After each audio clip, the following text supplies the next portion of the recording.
You don't need one of these things. Howdy. Howdy. I hope everyone is doing great on this Tuesday. We are very, very lucky to have some great Aggies with us today.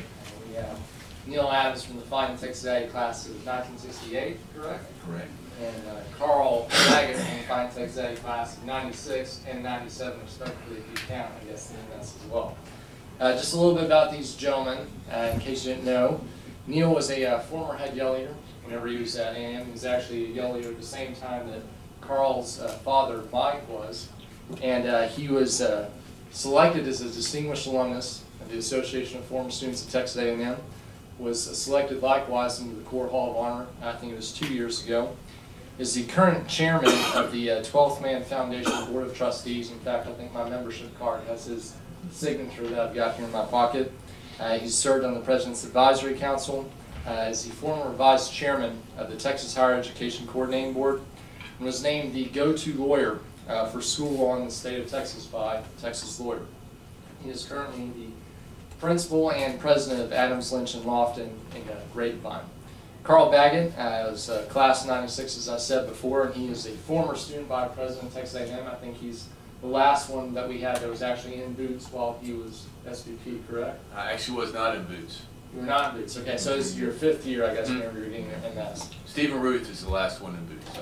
Okay, so he, in addition to serving as student body president at A&M, I think you were the Corps Public Relations Officer on Corps staff, and he currently is a partner with NorCap Advisors LLC in Dallas, which manages one of the largest hedge funds in the U.S. I think with distressed assets of $60 million. No, it's okay. I left one of the larger hedge funds. We're a fly on the wall, but we enjoy what we do.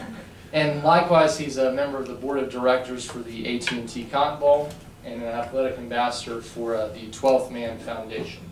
So we are very fortunate to have them here with us today. They're going to share a little bit of advice with us about the varying paths of the Juris Doctor degree and what to do with it and how to connect with the Aggie Network. So, gentlemen, I'd like to start by asking each of you, how did you come to, I guess, go to law school, or your initial thoughts in making the decision, and how did you come where you are today? You're senior, you tell me. Howdy. Howdy. It's nice to be here. I asked John how many Aggies were in the law school, and what did you say, about 50 to 70? 60, something like that. That's great. That's great. I'm glad that our university is reflected well in a law school that's really growing in stature. I have one of my associates as a graduate of this institution. How did I make the decision to go to law school? Probably the biggest decision in my life was second semester engineering physics. There were 11 guys and 1 girl in my class. I think she was 1 of 4 on the whole campus at that time, and she made an A, and all of us other guys, we made D's and F's, and God bless me, because I would have made a terrible engineer, and I'm hopefully a lot better lawyer than I was an engineer. But I also had a man that I grew up in Tyler, Texas, and East Texas, and a fellow by the name of Judge Colin McKay, who was the district judge growing up. His daughter was my classmate, ended up being my wife, who I didn't know of at that time, who's from Fort Worth, roommate at Baylor. And Judge McKay was a huge influence in my going to law school, and particularly the Baylor Law School, because he was a big advocate of Baylor undergrad and Baylor Law School. So that's probably really what got me to law school. And it was the best decision that I'm truly blessed to practicing law, and having that law degree is one of the highlights of my life. Well, so when I got out of A&M, I received an accounting degree, and then went and worked as an accountant for a year, and was looking back to potentially go to school. And my father went to law school, but basically what he said, go talk to about 20, 25 people, and half should be practicing lawyers, and half should be folks that went to law school and don't practice. And what I realized is that law permeates everything. I'm an Aggie joke. I went to law school, dragged my wife up to Chicago to go to law school, and I think if I hadn't passed the bar, she would have divorced me, because I met her, go up there for 3 years and never practiced. But I use law every day. I would say that it was my liberal arts education balanced with my accounting undergrad. And I think that law as a discipline teaches you how to think. And so that's how I ended up at law school, was really to broaden my perspective, and very, very glad and very blessed that I made that choice. John, let me piggyback on something that Carl said there, that I think, and I have an opportunity to counsel young men and women who aspire to go to law school, and one of the things that would, had Brooke been here, Brooke Rollins was supposed to be our other panelist, who's the past president, first female president of the student body at Texas A&M. The three of us would be reflective of the advice that I give young people. If you look at the graduates, and it's a comment that I want to piggyback on what Carl said, about a third actually practice law. About a third end up in public policy or government or in politics, which is where Brooke is, and about a third end up in business. One of our graduates from Dallas, class of '59, Earl Nye, was president of TXU with a law degree from SMU. If you look at the Fortune 500 companies around the country, about a third, 40% of those CEOs have law degrees. And it comes back to what Carl said. It teaches you to think differently than, and I think those of you, particularly during the second year of law school, it teaches you to think differently than you ever have. It teaches you to be analytical. It teaches you writing skills, speaking skills. And I think on top of that, it gives you confidence to deal with problems, because it really, lawyers are problem solvers. Well, you know, a CEO in business or somebody in public policy, I mean, we're facing issues and challenges of the world in different perspectives, but we're taught in law school how to address those, analyze them, and come up with options and opportunities for people to meet those challenges. So I wanted to piggyback what he said. Okay, yes, along those lines, gentlemen, in regards to what you learned at Texas A&M, be it through your experiences in the Corps of Cadets or elsewhere on campus, how have you seen those values transcend into your professional career, and what are some pieces of advice that you could give Aggies in carrying those into their professional careers? The longer I am away from A&M, the more I appreciate the ethos at A&M, and the more I realize that it's not the norm, sadly. You need to appreciate and understand that, I would not say everyone, but I would say a larger percentage than you were at A&M are of not the same type of ilk of trying to do things for the right reasons, potentially in a team player and those kind of things. I think A&M, and I humbly say because of the origins from the Corps of Cadets, is based on a meritocracy. It's based on a place where if you work hard, you're going to be accepted. And really a team-oriented place. What I would say is that you need to always hold those values, but you also need to recognize that not maybe everybody else was raised with those values, either before school or at school. And I think it's helpful, but I also know that a lot of my friends that are at different places, they almost call it the Aggie way. If you've been in a place long enough, if you keep those values, it will permeate other guys. And maybe they've always, because what the problem is our society is based on this educational system where if there's 10 people, I've got to be smarter than all those people. That is not how the real world is. Once you get out, you got to work with those 10 people. And everybody in the room is going to be smart.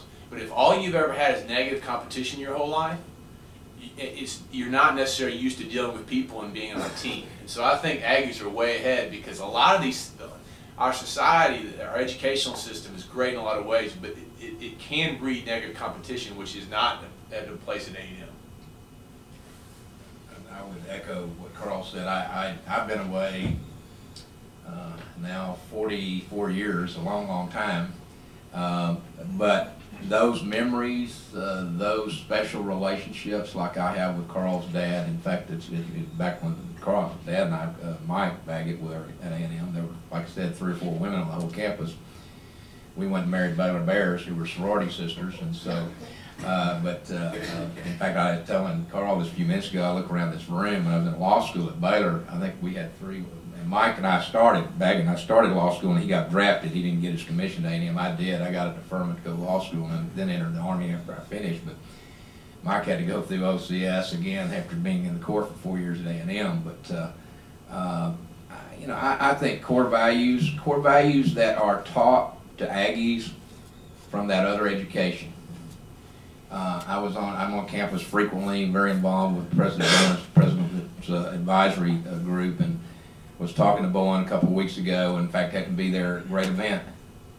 18,000 kids coming together to provide something back to the community that has grown exponentially. In fact, the founder was there that day, and now we've got that same mindset of community service is now being given back by universities all over the country who come to Texas A&M and want to emulate that. And I'm like Carl, I said, you may can emulate the event, but I'm not sure that in working in private sector, and as I do, working with, I represent industry and I represent the public sector as well. And one of my clients is all the school superintendents of the state. And in fact, next month I will have represented them for 25 years.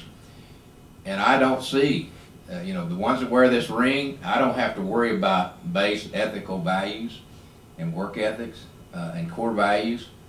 But I represent about 60 superintendents a year who are in some degree of trouble with their school boards, and many times it comes back to crossing the line or getting too close to the line. And industry faces that constantly. When Bob Gates came to president of Texas A&M, one of his big issues, his very opening speech to the faculty, we have an obligation as a university and as a faculty to teach these kids strong ethical values.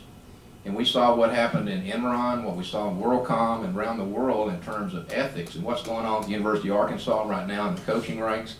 It's just people don't have those same values that were instilled in you when you graduated and you wear this ring. Don't take that for granted. I'm like Carl. You're going to be in a world that doesn't have the same values. And one of the reasons I think that folks refer to the Aggie way is that the Aggies end up, and there's an old saying, what happens to 5 years after graduation? You're a boss. And the reason you're a leader and a boss is because you're taught how to lead in the right way. And so you're going to get a law degree that's going to give you opportunities to lead that others don't have as well. It's because you've got that law degree and what you learned here as well. So I think I am very proud of the fact that I wear this ring, and I don't apologize to anybody. And there's a lot of folks that joke about us. My attitude is they're jealous because they didn't go there. So. A lot of us in this room, I guess, are either first, second, or third year. So we're at different points in our law school experience. For those of us that are about to be young associates or interns, clerks, what are some of the skills that y'all think that are key and crucial to being able to make that transition well? And likewise, what are some current legal trends, be it in finance or in the practice of law, that y'all have seen recently? I'll take that one first. Several years ago, I've got two partners that as of February, we've been together for 25 years, which is a little unique in the law profession. And in a small boutique firm, I've got 9 lawyers. And several years ago, or for a number of years, we hired lawyers right out of law school. And I will tell you right now, I do not do that. One, I don't have the time to train lawyers. I'm hiring lawyers that are 7 and 8, 10-year lawyers out of big law firms who are burned out and don't want to fight the battle of the bureaucracy. But one of the things that I find with young lawyers is thinking that because they have a law degree, that they're somehow, some way better than the people around them. And I've had some young lawyers that I have fired. And I'll ask them when they do something that's inappropriate, particularly with the staff, I ask them, I said, who's the most important person in this law firm? And if they say me as the named partner, and then I said, they're way off base. If they happen to say the legal assistant, that's certainly a good start. Probably the most important, though, when in my law office is my receptionist, because she's my front door. Everybody that comes through my law office, either the front door or through the telephone, she's the most important person. But there's this attitude that we have some entitlement, and it comes back to what Carl said, and that's that work ethic. And that work ethic attitude you got at Texas A&M and being involved in that other education, don't lose sight of that. And don't lose sight of the fact that the people that surround you are the ones that really make you tick. I mean, I've got 3 legal assistants that work for me in different aspects. And I am very blessed to have those three ladies. They make me what I am. I couldn't do what I do if it were not for them or the young lawyers that I work with every day. I'm blessed with some great young lawyers around me as well. It's not what I do. It's what they do to make that client happy. So I would really encourage you. Your learning has and there's, I think this entitlement attitude is coming to, well, I've arrived. And this is another statement that I make to young lawyers. I said, the day that I quit learning, and I've been doing this now for 42 years, the day that I quit learning how to practice law, I don't think they call it practice for any other reason, then I'm going to retire. That's the thing that I really love about practicing law. It's something different every day. I may be in the education area, I may be in real estate, I may be in banking, I may be in healthcare, and it may be the same issue, but I'm dealing with different people. And so that's what makes law exciting to me. It's a challenge every day, and it can never be redundant because every circumstance is different, even though it may be the exact same issues, but I'm dealing with different people who may have different objectives and motives. And so, you know, I think the attitude is huge in terms of being a successful lawyer, and how you start out is going to be real important. I can't really speak specifically to law, but in general, what I would say is we live in a paper society, and it's to get in the door in certain situations, you need to have a law degree, and that's very important. So it's very important what you've done. But then, and we learned at A&M, you gotta follow before you lead. And some of the best advice I got when I got out of law school was go work for very hard, demanding, ethical people and learn. And you'll wake up 4 or 5 years and you'll know something. Yep. Yep. Okay. Before we get into, I guess, the question and answer period, I guess, for you all to field some questions if you would like, I'd like to ask the question that we've asked several of our panels before. And I think we have a pretty good vantage point here, considering we have two individuals that are both on the 12th Man Foundation.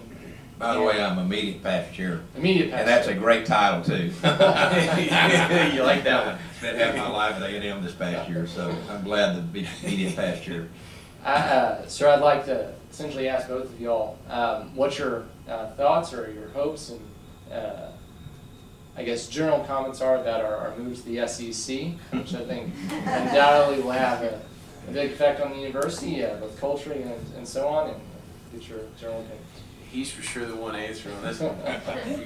You gonna throw that out?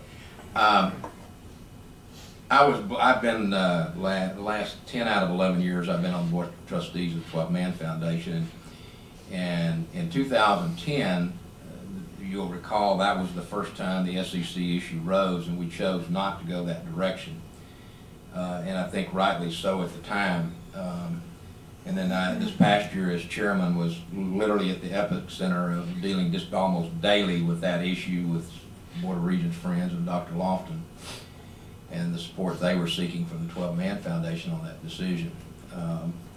First of all, I think it's a historic decision. I think, as Dr. Lofton has indicated, it's a 100-year decision. But it's not just about athletics. In fact, my wife and I were at the President Lofton's advisory committee meeting this last Friday and Saturday, and Josh Cook, who is our director of our vice president of communications, who is an outstanding young man. We really messaged the move to the SEC this time the way it should have been messaged, in my opinion. We were not messaging it the first time. In fact, I was very upset with the chairman of the Board of Regents, who happens to be a different chairman this time around, that was only willing to allow us 2 sentences when we decided to do what we did in terms of not moving to the SEC. And I told them at that point, I said, if we don't get out in front of the message, our friends in Austin will spin the message to their advantage, which they did. This past time, though, this past August and July, September, it was our message, and it should have been. It should have been what's best for Texas A&M, not what's going on in Austin, what Austin did or didn't do. It's what's best for us overall. But it's not just an athletic decision. If you look at the makeup of the SEC and the fact that we now have 4 AAU schools out of the 61 AAU schools, that's the American Association of Universities, top tier research universities in the country. We have more than the Big 12 that remains, Big 12 minus 2.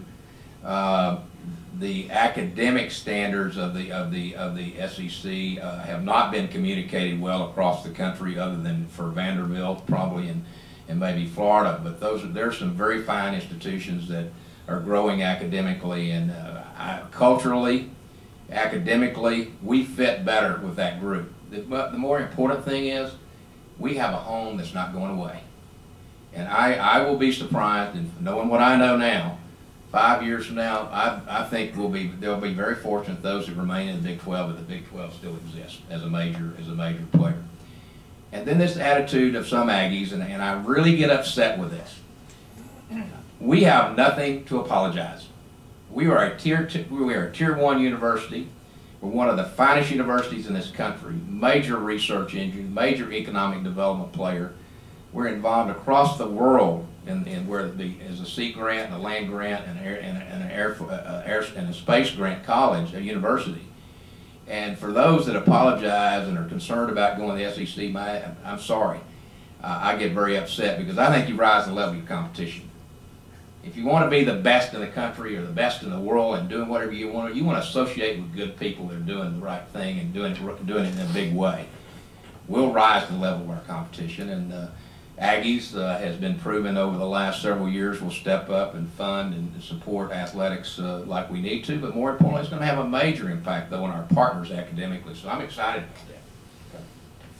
I don't really have anything. I mean, you got the expert right here. I mean, I'm excited about the road trips as everybody else is in this room, and you know, I don't really have anything to add. So.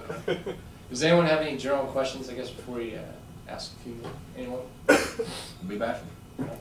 As a student, I'm a 1L, but how would you suggest law students to get more involved in the Aggie community now? Like, it seems like both of y'all are very involved. How do we start? I think the very first thing you would do, living in Fort Worth, Texas, is become a member of the Fort Worth A&M Club. You'll meet a lot of people your age that are here, and not just in law school, but obviously living here and working here. And I think that's a way to really firsthand get engaged. I would recommend, and I'm not being this just because of my background, 12th man, because I'm very involved with the Association of Former Students and the Foundation as well. The earlier you get involved, whether it be the 12th Man Foundation, the Association of Former Students, the better off you are. And that's going to become an issue as we're right now. I'll tell you, for only the second year in a row have we sold out Kyle Field with season tickets in our history, 82,500 seats. Last year, that sellout, where there were about 2,500 discount tickets. There are no discount tickets this year. You paid full price if you wanted a season ticket. In order to have a season ticket, you got to be a member of the 12 Man Foundation. In order to have choices of seats over time, you're going to have this what's called a priority point system. And we've got, like, we're going to get about 6,000 seats the arrangement with the SEC is about an exchange of 6,000 seats. They follow their team, and in the past, when Baylor would come to Kyle Field, they sent back 4,000 of their seats, so we had seats to sell. LSU and Arkansas and Alabama and Auburn and Florida are not going to send tickets back. In fact, we already know that LSU has actually, some of their people have joined the 12 Man Foundation so they can buy season tickets, literally, and they buy them so they get seats, and then they're turning around and selling those other games on StubHub. And so, I mean, we're in a new ball game in the SEC, and if you want to play, you're going to have to participate. And the younger you do that, my daughter's class of '93, one of my daughter's class of '93, and is very active in the Dallas A&M Club. In fact, she's the muster chairman this year for the Dallas A&M Club. And Marty would be, I think, if she was sitting in this chair, she said, "Dad, I wish I would have started early when you said this, and start getting involved as a member of the 12 Man. It takes $150 a year. I know that sounds like a lot of money right now but some of you it's not. The quicker you become a member, because the longevity and time is going to pay off, particularly in 12th Man. But it's not that, it's really, and Carl would say this, get involved for the right reasons. Get involved because you want to give back. And the way you give back to Texas A&M is you get involved with your local club, because they do so many things in the community. I echo those words. I mean, you know, you're going to answer the next one. It's not magic. I mean, it's just getting involved, and then what's going to happen is you're going to gravitate towards a group of folks that you enjoy being around, that have the same passion, And it's just like any organization, the folks that have passion and that put in the time and show up and do the things that are required for that organization, they look up and they're a leader of that organization at some point. I think that before anyone else, I guess, gets the opportunity to ask some more questions, I think that segues to a good question about if, is there a memory, I know there's probably thousands, that sticks out to you, whether it be during your professional career or as a student, interacting with other Aggies, and how that, I guess, was maybe a life-changing experience for you, or just as a good example of how the Aggie Network is at work? The reason I joined the Corps, so I was a senior in high school, and my dad dragged me out of class one day, and he never came to my school. I didn't think he even knew where it was. So I thought I had done something extremely wrong, and he said, "No, I want you to hear this guy speak. He's a very impressive young man." And he was Stephen Ruth, who was in the Corps, and was in his boots when he was student body president, and my dad was very impressed with him. I was going to go to A&M, but I wasn't going to be in the Corps. And I heard Stephen Ruth speak, and I talked to him after, and it changed my mind. He said, "Just give it a shot." So I'm in the Corps, running down, and he met thousands of people. He was the mustard speaker at A&M 2 or 3 years ago. He's just an impressive guy. He taught ethics at West Point at one point, and just an impressive person. And so I was on the quad running about the second week of school. I don't look good with hair, let alone no hair, hating life, sweating out of my BUs and all that stuff. And this guy in a suit, who was the advisor to Mobley, who was the president at the time of Texas A&M, said, "Fish Baggett, how you doing?" That was Stephen Ruth. He met me one time. I had hair, I had civilian clothes, and it made me realize how important the Aggie family is, because it actually really made that semester work. Because he said, "Don't quit, it's worth it long term. These are good people. Don't quit." And I've kept that to me to this day. Well, I don't even know which one to pick. There's so many of them. And I think Carl mentioned a term that's really special to me, and it grows on me every year that passes since 1968.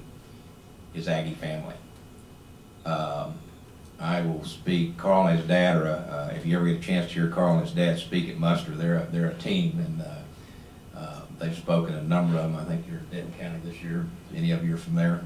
I'm going to be down in Willacy, Cameron County at Harlingen speaking. I think this is my 14th year. But one of the things that I emphasize in my muster speech is how special being a part of the Aggie family is, and that none of us should ever take that for granted. And there's one part of my speech that I since 1999, and what Carl, I don't think, John, you mentioned either, that Carl was a red pot and very involved in a bonfire that leaned and had to be rebuilt. You need to get him to tell you about that story. But I was speaking in Phoenix, Arizona, and I said to that group that night that as long as I live and as long as I have an opportunity to speak at muster, I will never, ever have a muster speech that doesn't mention the fall of the bonfire. That's one of the saddest things in our history, but the beauty of what happened in that tragedy is not only did Texas and the United States, but the world got a glimpse of what we're all about as Aggies.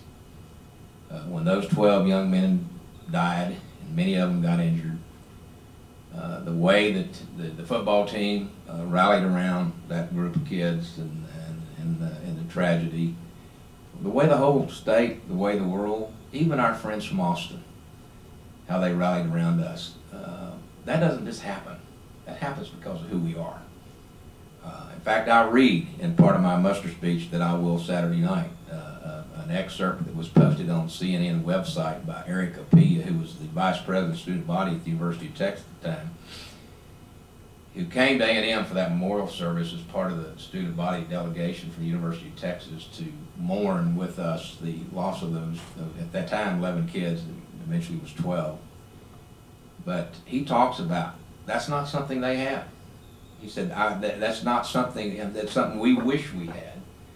And we look from the inside out, and we don't know how to get that. And the only way you get that is to be there and participate, and then ultimately graduate. You take something with you to Texas Wesleyan School of Law that nobody in this class, whether you're first year, second year, third year law student, they don't bring that. And it's some of that you just can't explain. But don't take for granted how special that is. You're in a class here in the room today, bonded here because you went to Texas A&M. And many of you will know each other just from this 3-year experience that you've had. And I know that from my experience at law school at Baylor, that the Aggies stuck together.